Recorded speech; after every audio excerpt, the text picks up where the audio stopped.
Welcome to స్వతంత్ర. నేను విజయ్. ముందుగా హెడ్లైన్స్ చూద్దాం.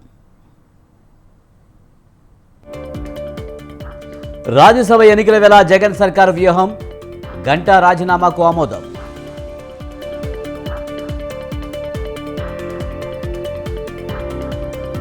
వైసీపీలో కొనసాగుతున్న ఇన్ఛార్జీల మార్పులు, పార్టీని వీడిన నరసరావుపేట ఎంపీ.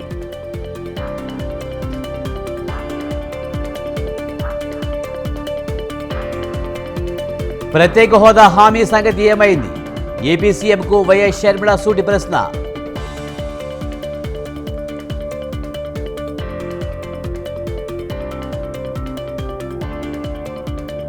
వచ్చే నెల నుంచే 200 యూనిట్ల ఉచిత విద్యుత్ అమలు, 100 రోజుల్లో హామీ అమలు చేస్తామన్న కోమటిరెడ్డి.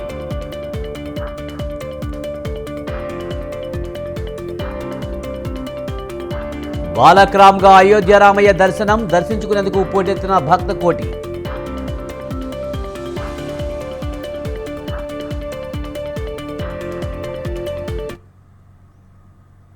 వైఎస్ఆర్ పోరాటానికి కొనసాగింపుగా పేదల పక్షాన నిలబడేందుకే తాను ప్రజల్లోకి వచ్చానన్నారు AP PCC chief YS Sharmila. జిల్లాల యాత్రలో భాగంగా శ్రీకాకుళం జిల్లా ఇచ్చాపురం నుంచి తన పర్యటన ప్రారంభించారామె. అదే సమయంలో రాష్ట్రానికి ప్రత్యేక హోదా తీసుకువస్తున్న హామీ ఏమైందంటూ జగన్ను సూటిగా ప్రశ్నించారు షర్మిల.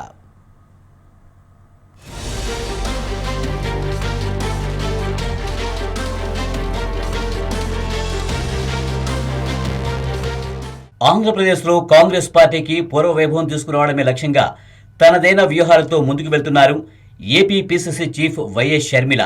ప్రదేశ్ కాంగ్రెస్ బాధ్యతలు తీసుకున్న వెంటనే ఏమాత్రం ఆలస్యం చేయకుండా జిల్లాల పర్యటన ప్రారంభించారామె.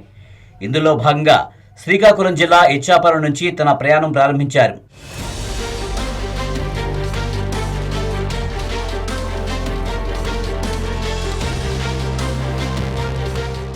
ఇచ్చాపురంలోని ప్రజాప్రస్థానం విజయస్తూపాన్ని సందర్శించి నివాళి అర్పించారు వైఎస్ షర్మిల. అనంతరం పార్టీ నేతలు, కార్యకర్తలను ఉత్తేజపరిచేలా తన జిల్లాల పర్యటన ఉద్దేశం వివరించారు. రాష్ట్ర ప్రజల మేలు కోసమే ఇచ్చాపురం నుంచి తన ప్రస్థానం మొదలైందన్నారు. వైఎస్ రాజశేఖర రెడ్డి కాంగ్రెస్ పార్టీకి ఎంత బలమో పార్టీ కూడా వైఎస్కు అంతే బలమని చెప్పుకొచ్చారు.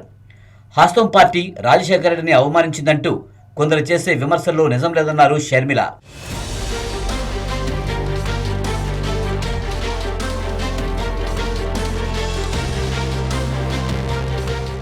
ఇక వైసీపీ సర్కారుపై తనదైన శైలిలో ఆగ్రహం వ్యక్తం చేశారు ఏపీ పీసీసీ చీఫ్. రాష్ట్రంలో పరిస్థితులు చూస్తుంటే బాధగా ఉన్నాయని తెలిపారు. బీజేపీకి ఇక్కడ పార్టీలు తొత్తులుగా మారాయంటూ ఆరోపించారు షర్మిల. సీఎం అయ్యాక ఒక్కరోజు కూడా హోదా గురించి జగన్ అడగలేదన్నారు. 25 మంది ఎంపీలను ఇస్తే ప్రత్యేక హోదా తీసుకువస్తాన్న హామీ ఎక్కడికి పోయిందంటూ సూటిగా ప్రశ్నించారు షర్మిల. బీజేపీ పార్టీ 10 సంవత్సరాలు అవుతున్నా కూడా ఆంధ్ర రాష్ట్రానికి ప్రత్యేక హోదా 15 సంవత్సరాలు ఇస్తామని చెప్పి కూడా ఈ రోజు అసలు ఊసే ఎత్తడం లేదు. ఇక్కడ ప్రజలు గెలిపించిన ఎంపీలు గాని, ఎమ్మెల్యేలు గాని ఒక్కసారి కూడా బీజేపీని ప్రశ్నించలేదు. ముఖ్యమంత్రి గారు, జగనన్న గారు ఒక్కసారైనా బీజేపీని మాకు ప్రత్యేక హోదా మీరు ఎందుకు ఇవ్వడం లేదు అని ప్రశ్నించిన పాపాన పోలేదు. ప్రతిపక్షంలో ఉన్నప్పుడు ఇదే జగనన్న గారు మాట్లాడిన మాట, అసలు బీజేపీ పార్టీ మీరు ఎంపీలను నాకు ఇవ్వండి, వాళ్ళ మెడలు వంచైనా సరే స్పెషల్ స్టేటస్ తీసుకొస్తానన్నాడు. మరి ఏమైంది జగనన్న గారు అని అడుగుతున్నాం. అంతకుముందు పలాస నుంచి ఇచ్చాపురం వరకు బస్సులో ప్రయాణించారు షర్మిల. ప్రయాణికులతో మాట్లాడి వారి కష్టాలు తెలుసుకున్నారు. మరోవైపు వైవి సుబ్బారెడ్డి వ్యాఖ్యలపై స్పందించారు ఏపీ పీసీసీ చీఫ్. రాష్ట్ర అభివృద్ధి విషయంలో వైసీపీ సవాల్ను స్వీకరిస్తున్నారని తెలిపారామె. సీఎం జగన్ రెడ్డి అంటే వైసీపీ వాళ్ళు ఫీల్ అవుతున్నారని, అంత ఇబ్బందిగా ఉంటే జగనన్న అని పిలుస్తానంటూ చెప్పుకొచ్చారు షర్మిల.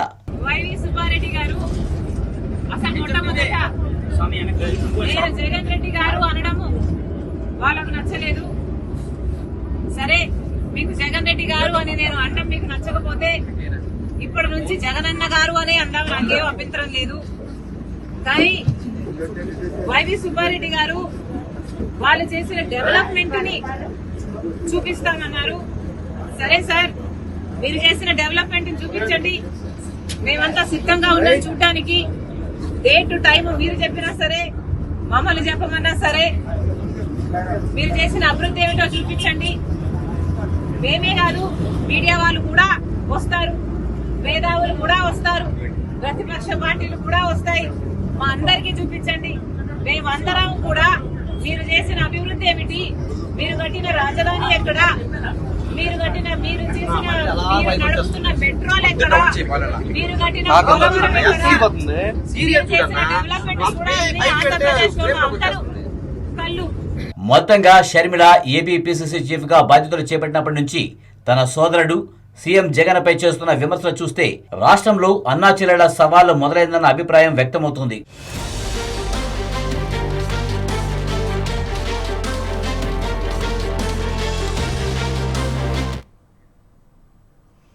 ఏనాడు మంచి చేయని చరిత్ర ఉన్న చంద్రబాబు కోసం పక్క రాష్ట్రం పక్క పార్టీల్లోనూ స్టార్ క్యాంపెయినర్లు ఉన్నారని, మంచిని నమ్ముకున్న తనకు అలాంటి వాళ్ళు అవసరం ఏమాత్రం లేదని సీఎం జగన్ స్పష్టం చేశారు.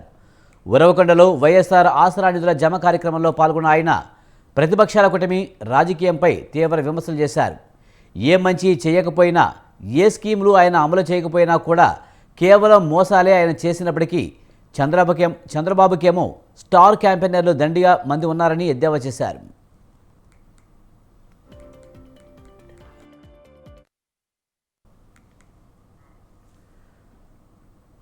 మరోవైపు షర్మిలను ఉద్దేశిస్తూ పరోక్షంగా వ్యాఖ్యలు చేశారు. రాష్ట్రాన్ని చీల్చిన పార్టీలో కూడా చంద్రబాబు అభిమానులు కొందరు స్టార్ క్యాంపెయినర్లుగా ఉన్నారంటూ కామెంట్ చేశారు. జెండాలు జతకట్టడమే వారి అజెండా, ప్రజల గుండెల్లో గుడి కట్టడమే తన అజెండా అని సీఎం జగన్ తెలిపారు.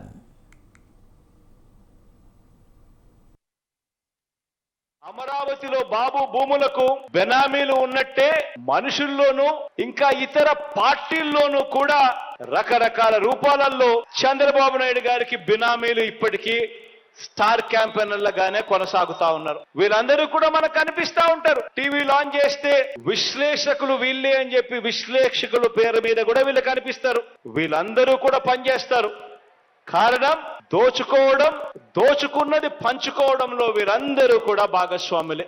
కానీ ఆశ్చర్యం ఏమిటో తెలుసా? ఏ అభివృద్ధి కూడా చేయని వారికి, ప్రజలకు ఏ మంచి కూడా చేయని వారికి, ప్రజలకు మోసాలే చేసిన వారికి, ఈ రాష్ట్రానికి కూడా అన్యాయం చేసిన వారికి ఇంతమంది స్టార్ క్యాంపెయినర్లు ఉన్నారు. కానీ ప్రతి పేద ఇంటికి అభివృద్ధి ఫలాలు అందించిన మీ బిడ్డకు, ప్రతి పేద ఇంటికి మంచి చేసిన మీ బిడ్డకు ఎలాంటి స్టార్ క్యాంపెయినర్లు లేరు. అమరావతిలో బాబు భూములకు బెనామీలు ఉన్నట్టే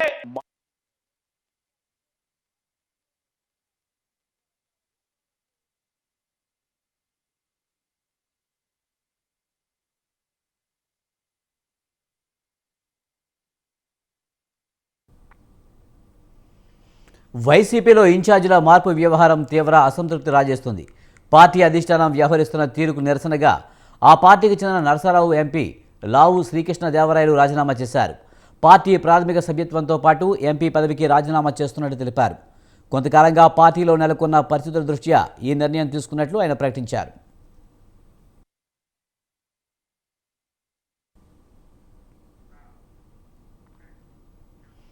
వైసీపీలో కొంత అనిశ్చితి ఏర్పడిందని, దానికి తాను బాధ్యుణ్ణి కాదని శ్రీకృష్ణదేవరాయలు చెప్పారు. నరసరావుపేట లోక్సభ స్థానానికి కొత్త అభ్యర్థులు నిలబెట్టాలని పార్టీ ఆలోచిస్తుందన్నారు.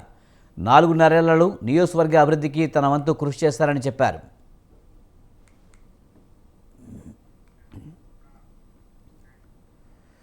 ఎన్నికలు దగ్గర పడుతున్న వేళ వైసీపీ అధిష్టానం ఇన్ఛార్జీల్లో మార్పులు చేర్పులపై కసరత్తు చేస్తోంది. ఇప్పటికే పలువురు స్థానాలను మార్చిన హైకమాండ్ 5వ జాబితా సిద్ధం చేస్తోంది. వరుసగా విడుదలవుతున్న జాబితాల్లో సీటు దక్కని నేతలు అసంతృప్తితో ఇతర పార్టీల వైపు చూస్తున్నారు. తాజాగా నరసరావుపేట ఎంపీ శ్రీకృష్ణదేవరాయలు వైసీపీకి పదవికి రాజీనామా చేశారు. నరసరావుపేట ఎంపీ అభ్యర్థిగా మరో వ్యక్తిని పెట్టాలని అధిష్టానం భావిస్తుంది. కృష్ణదేవరాయలను గుంటూరు నుంచి బరిలోకి దించే యోచనలో ఉంది. అయితే తాను నరసరావుపేట నుంచి పోటీ చేస్తానని అధిష్టానానికి తేల్చి చెప్పారు శ్రీకృష్ణదేవరాయలు. దీంతో ఆయన పార్టీకి రాజీనామా చేశారు.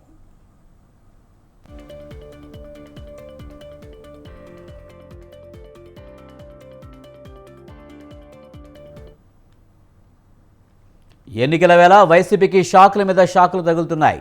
పల్నాడు జిల్లా సత్తెనపల్లి వైసీపీకి షాక్ తగిలింది. ఎంపీ లావు శ్రీకృష్ణదేవరాయల అనుచరుడు సయ్యద్ మాబు వైసీపీకి రాజీనామా చేశారు. ఎంపీకి మద్దతుగా వైసీపీ నాయకులు రాజీనామా బాటలో పడ్డారు.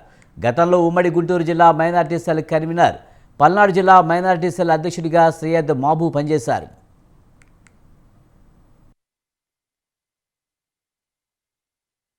జగన్మోహన్ రెడ్డి పార్టీ పెట్టక ముందే ఫస్ట్ అడుగు నాదే. యూత్ కాంగ్రెస్ ప్రెసిడెంట్గా ఉన్నాను. కాంగ్రెస్ పార్టీలో రాజీనామా చేసి జగన్ నడిచాము. జగన్మోహన్ రెడ్డి గారు ఢిల్లీలో దీక్ష పెడితే ఢిల్లీకి, పోలవరం పాదయాత్ర పెడితే పోలవరం పాదయాత్రకి, ఆయన పార్టీ పెట్టక నుంచి కూడా ఆయన వెనుక నడిచాము సత్తెనపల్లిలో. ఆ తర్వాత అంబటి రాంబాబు గారిని ఆయన పంపించడం జరిగింది. 1-2 ఎలక్షన్స్ చేసి అపోజిషన్ పార్టీస్ ఎన్నో ఎదుర్కొని మేము ఆయన కోసం నిలబడటం జరిగింది. అధికారం వచ్చిన తర్వాత మమ్మల్ని పక్కన పెట్టినా సరే ఎంపీగా శ్రీకృష్ణదేవరాయలు గారు ఉన్నారు.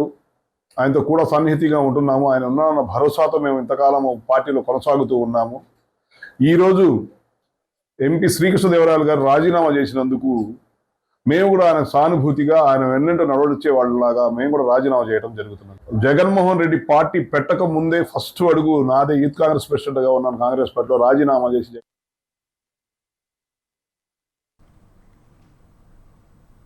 మంత్రి రోజాపై ఆమె వర్గానికే చెందిన ఓ మహిళా నేత సంచలన ఆరోపణలు చేశారు.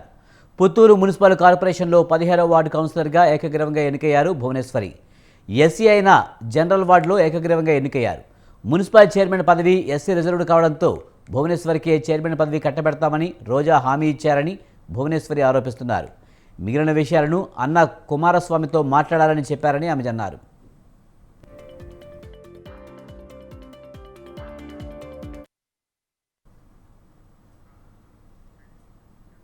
వార్డు కౌన్సిలర్ భువనేశ్వరి చేస్తున్న ఆరోపణల ప్రకారం ఆమె మంత్రి రోజా అన్న కుమారస్వామిని కలిశారు.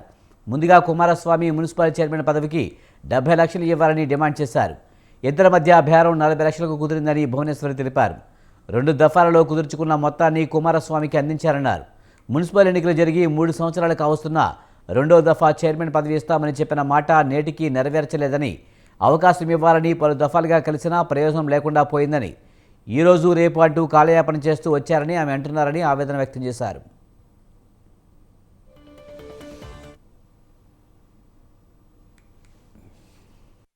కౌన్సిలర్ ఎన్ఎంఎస్ అయ్యాను. ఎన్ఎంఎస్ అయిన తర్వాత నన్ను మా ఊరోళ్ళంతా ఎంచుకొని నా మీద నమ్మకంతో నన్ను ఎన్ఎంఎస్ చేశారు. నన్ను నా మేడం దగ్గర కలిశాను. ఎన్ఎంఎస్ అయిన తర్వాత మేడంని కలిస్తే మేడం గారు చైర్మన్ నీకే కదా అని చెప్పారు. చెప్తే అన్నను కలువు అని చెప్పారు. అన్న పుత్తూరుకి ఇన్ఛార్జు, అన్నను కలువు వెళ్ళి అన్నారు. అన్నను కలిస్తే అన్న డబ్బులు డిమాండ్ చేశారు. అన్న కుమారస్వామి అన్నను డబ్బులు డిమాండ్ చేశారు. అన్న రిజర్వేషన్ ఉంది కదన్నా, మాకు ఎస్సీ సామాజిక వర్గానికి చెందిన వాళ్ళం కదా, మేము రిజర్వేషన్ ఉంది కదా అంటే, లేదు డబ్బులు డిమాండ్ చేస్తారు. సరేనా ఇస్తాము అని చెప్పి 1 వారంలో 3 విడతల్లో డబ్బులు ఇచ్చాను. నేను 40 లక్షలు ఇచ్చాను. ఇంక లేదు ఎలక్షన్ తర్వాత ఇస్తామన్నారు. అన్న ఇంక చెప్పిన డిమాండ్లన్నీ అయిపోయినాయన్న. ఈ విషయాన్ని నేను ఎవరితో చెప్పుకోవాలో తెలియక మీడియా ముందర వచ్చి ప్రార్థిస్తున్నాను. జగన్ అన్నకి తెలియజేయాలని కోరుకుంటున్నాను. బ్రిటన్లో షార్ట్ బ్రేక్ తీసుకుందాం. చూస్తూనే ఉండండి స్వతంత్ర.